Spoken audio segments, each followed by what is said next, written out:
feel like we could talk for hours, Dude, but it's I want to respect your time. Is there anything you feel like you didn't get out there that we need to talk about today, or we can do some follow-up? I definitely think in episode 2, even if it's like you come on the Emulsion podcast and this is like a double kind of like episode 2 kind of thing, would be super valuable. I'd love to have you on. I did want to, especially because we both have done private chefing stuff in the past, to talk through either like something that would be beneficial for my audience, because I want to use some clips from this audio of like, we've seen a lot of information of people from restaurants that are usually either well regarded or gave them a point of view on food, getting hired as private chefs, whether it's for one-off things or as like live in 3 meals a day type of relationships.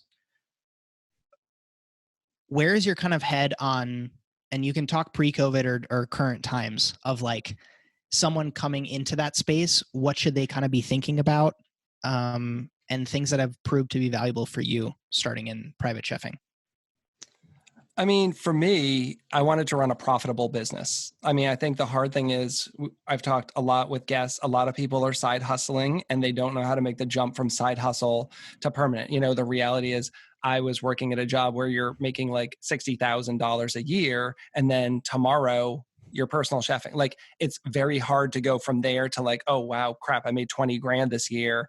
You know, like, Totally. How do you figure out? I think the big thing is pricing. So I always want to be transparent about pricing, market, what the costs are, what you can get, and what you need to be providing to get there. Because a lot of people are side hustling $30, $40 dinners, and that's great side money if you're working somewhere. But like, could you go work 3 days a week this week and only make $30 a head in dinners? Like, it's not a realistic business model.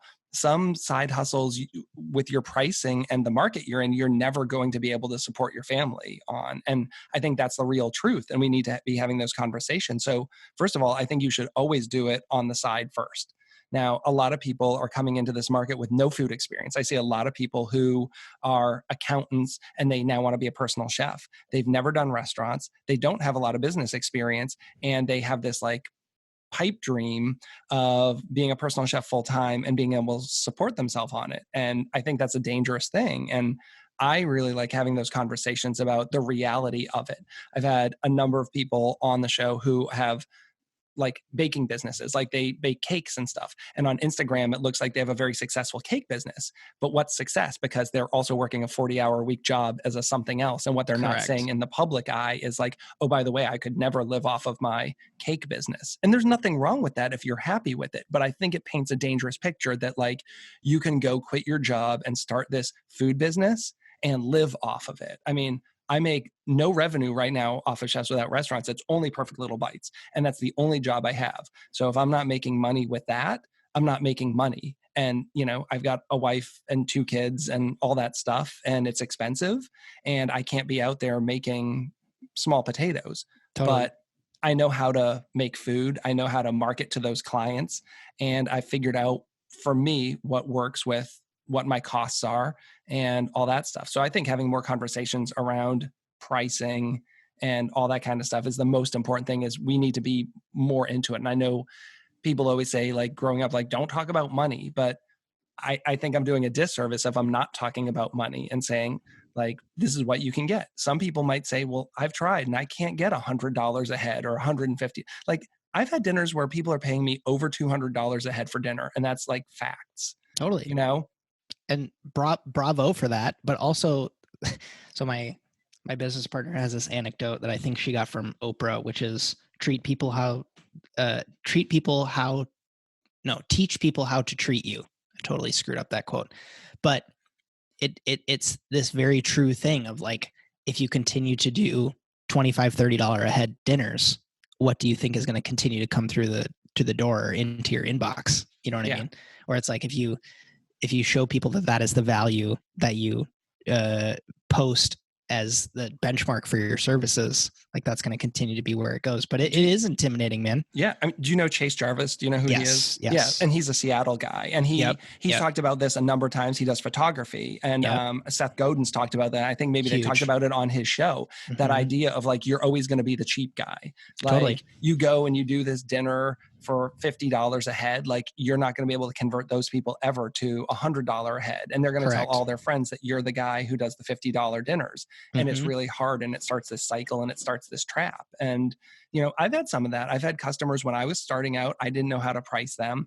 And then they became longstanding customers and they were expecting the same thing. And I lost a couple of them when I raised my prices. Like at one point I said like, okay, I've done 8 dinners for you. Just so you know, you're still paying $60 a head. Like everyone else pays $100.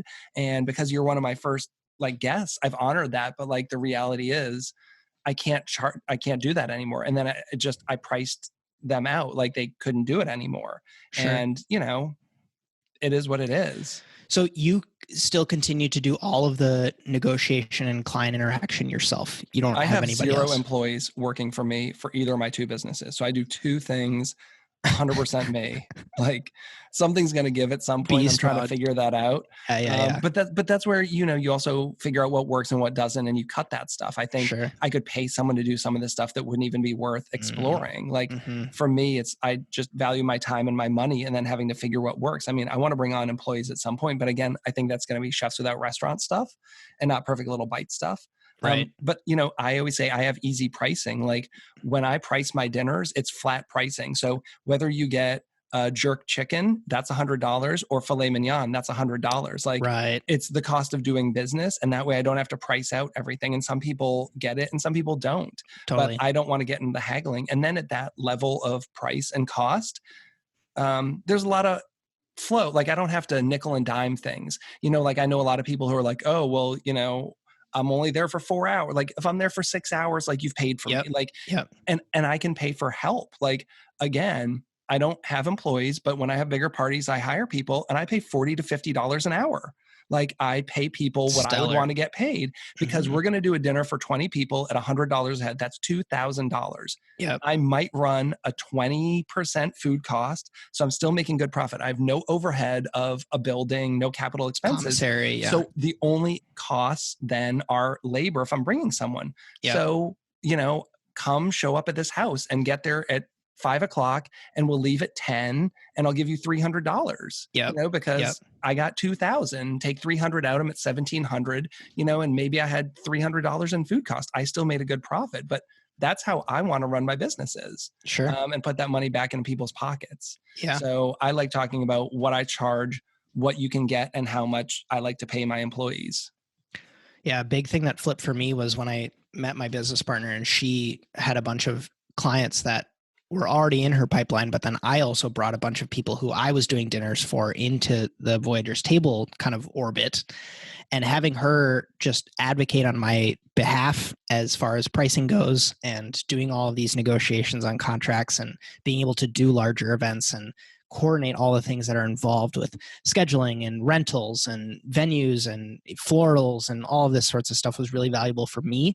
If I can share anything that was particularly impactful. But then the other thing that we had a huge unlock on was to just set a day rate for my time, because then on top of that, it's like, then it's a cost per guest, where if the client all of a sudden says, hey, 15 people aren't going to show up, you know, or the other way, hey, we have 15 other people who want to come, it bills effectively. And then we also know that, and that's how it started off with our relationship, similar to how you're talking about, like, as long as you know that your time is covered, then you don't care if you spend an extra 35 minutes, like having to clean up, or if you need to go to, you know, a market and get some extra whatever, because you know that you're not, as in your words, nickel and diming the client to kind of make like it that work whole for market you. Price thing. Like, I don't want to say I pitched a menu and then I got there, it's like, oh, burrata went up $2 a pound. Now it's going to be like $18 a person instead of 15. Like everything's covered in there and I don't have to worry about that.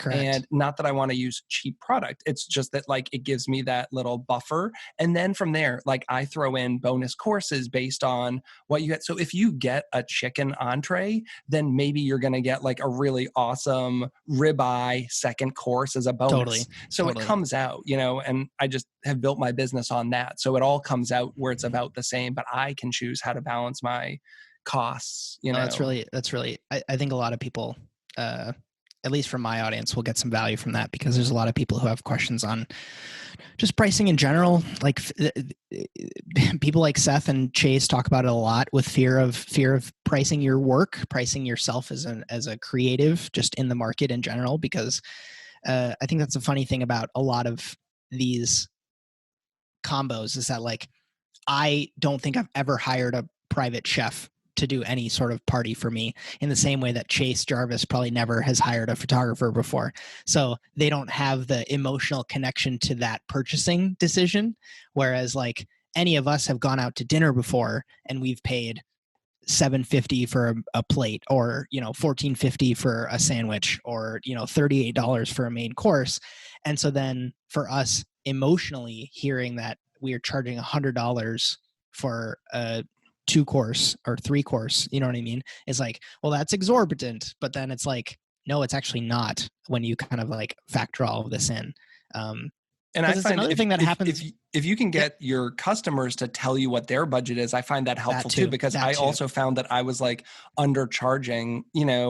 There's a lot of people who think that $100 is low based on what you're giving them. Totally. And I find that like, I just say, well, here's a scale of what it usually is. And I'll say like 85 to 185 a head or something like that. Like, what's your price range? And some people be like, oh, could you do a really nice dinner for $200 a person? It's like, yes, yep, yes, indeed I can. Indeed I can. I think that's the other misconception that happens when people make the leap from a 55-hour work week as a chef in a restaurant to doing stuff like private chefing. And this is something that became increasingly clear when I was doing pop-ups, where it's like, oh, well, I can price things in this way because in a day I will make this amount of money, which is X multiplier more than I used to make in a day. But then you also look at my month and number of days that I was generating revenue in that month, and it's like, oh, well, you're actually making less per month, you know what I mean, than you were, even though your day rate is a little bit higher, because the irregularity of it just kind of brings this other wrench into it all. And so I would encourage people to think about that, where it's not necessarily that you're making the day itself worth it, but like, I do work on the lead up to these events. In after the event, like I have to return all the rentals. Like I have to, clean equipment on the days off, like I'm spending time working on these things when I'm not billing for it and the client's not technically paying for it. So that should be included in the price that you're charging. 100%. I said it takes like valuing your time. It takes 4 days for me to do an event, and or more. If I'm doing a dinner for you at the end of the month, emailing you back and forth to find out what you like, don't like. I'm spending time on my computer doing a customized menu. Send it. We got to go back and forth. Then like I have to go to the store. I have to buy stuff. I have to prep stuff. I have to commute to your place, execute there. I'm there for 5 hours, drive home, do dishes. So yeah, I mean, people say like, oh, it must be nice to work 3 days a week, but it's like, I couldn't do, like if I have 4 events in a week, it's almost too much. Like I can't do it. Like 3, especially if they're big, is about the most I can do. But yeah, and people ask me about like what you make. I've had months where I've made $1,200. Yep. And I've had months where I've made $12,000. I mean, and it's really hard because it ebbs and flows and you have to know it all comes out in the wash. And I know at the end of the year, like the needle's moving up and year over year, my revenue's increasing. Sure. But it's scary when you come into, March and I made $750. I'm not even talking COVID, like 2019, I had months where I made like $1,500 and you're like, wow, that sucks. And then I have November and I make $12,000 in the month of November, so you just have to keep pushing and hope. But that's why, again, like talking about money, I have no steady income that I can guess. And COVID has just made that even harder. I have no idea. I had months that were hard, and thank God for some help with some unemployment, and things are bouncing back a little now, and you just keep plugging along. But that's where you have a bunch of irons in the fire. I mean, when you're not working, you got to work. Like that's where I'm not generating revenue from the podcast, but maybe make a better podcast where I can maybe monetize or create more content where I can get more